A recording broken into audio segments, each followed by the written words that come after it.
Assalamualaikum warahmatullahi wabarakatuh. Perkenalkan, nama saya Gilang Saputra Siregar. Saya mahasiswa dari Stikes Melanti Medan. Nah, apa kabar semuanya? Bagaimana puasanya hari ini? Baik, alhamdulillah. Di sini saya akan memberikan informasi mengenai manfaat dari berpuasa.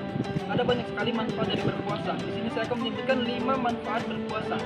Nah, agar teman-teman sekalian semangat dalam menjalankan ibadah puasa, kita harus tahu apa saja manfaat dari berpuasa.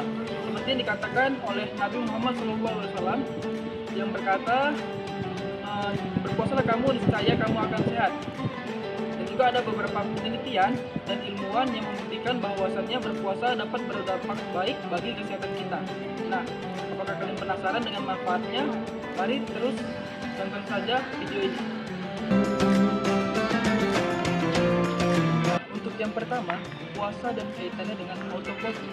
Peneliti yang berasal dari Jepang, yaitu Profesor Yoshinori Otsumi, berhasil memenangkan sebuah Nobel Fisiologi dan Kedokteran berkat penelitiannya tentang berpuasa yang berdampak baik bagi kesehatan. Di sini Profesor Otsumi mengatakan bahwasannya berpuasa berkaitan erat dengan yang namanya autophagy. Nah, autophagy ini itu berasal dari istilah dari Yunani yang artinya memakan diri sendiri. Nah, autophagy ini itu secara ilmiah merupakan suatu kemampuan sel yang dimana dia akan menghancurkan dan memakan komponen tertentu yang berasal dari sel itu sendiri. Dan juga autophagy ini itu berkontribusi dalam perkembangan embrio dan juga proses penuaan yang berdampak negatif. Dan juga mekanisme dari autophagy ini itu berperan sebagai penjaga kesehatan secara menyeluruh. Berkat penelitiannya ini, Profesor Otsumi berhasil memenangkan sebuah penghargaan yang bergengsi. Yang kedua, berpuasa baik untuk kesehatan mental. Selain bagus untuk kesehatan fisik, berpuasa juga bagus untuk kesehatan mental. Menurut Dr. Everett, seorang ilmuwan kejiwaan, mengatakan bahwa otot memiliki fungsi sebagai pembersih dan penyehat otak dan dibantu oleh neuroglial cell.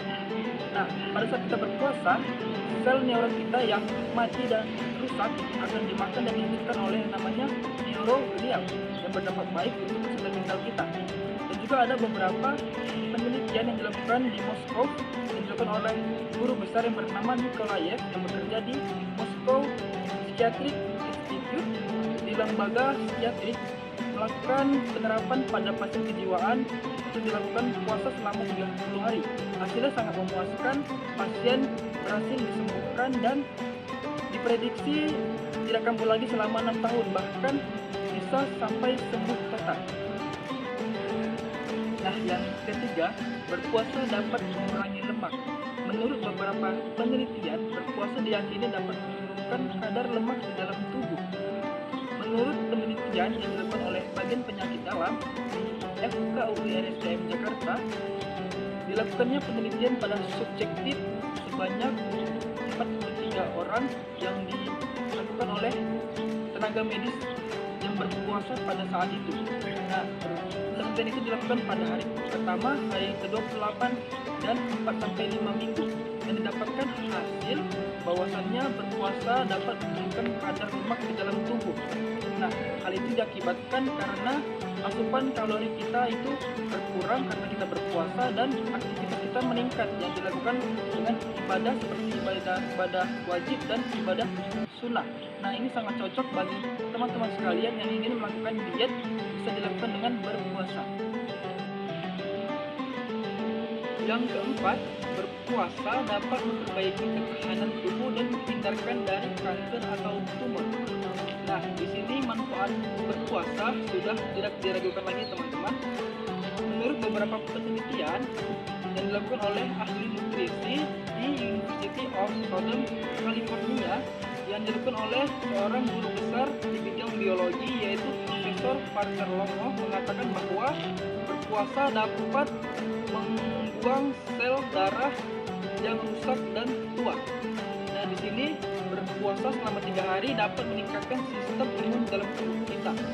Dan ini sangat cocok bagi seorang lansia. Dan juga yang tidak kalah penting, yaitu berpuasa dapat menghindarkan yang namanya dari kanker dan tumor. Di sini berpuasa itu dapat mengurangi yang namanya enzim PKA atau enzim yang memicu kanker dan tumor.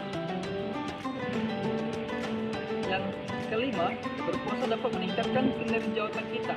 Selain menambah pahala puasa kita, berpuasa dapat meningkatkan kinerja otak kita. Nah, aktivitas berpuasa dapat menghasilkan yang namanya neurotropik. Ini bisa meningkatkan produksi sel otak kita, yang bisa untuk meningkatkan fungsi pada otak kita. Dan menurut Mark Matson, PhD, seorang neurologi dan juga seorang kepala laboratorium sains di National Institute on Aging, menyebutkan bahwa berpuasa dapat melindungi kita dari yang namanya penyakit Alzheimer dan Parkinson. Nah, kedua penyakit ini merupakan penyakit degeneratif. Nah, demikianlah informasi dari saya mengenai manfaat berpuasa. Nah, semoga teman-teman sekalian semakin bersemangat dalam menjalankan ibadah puasa.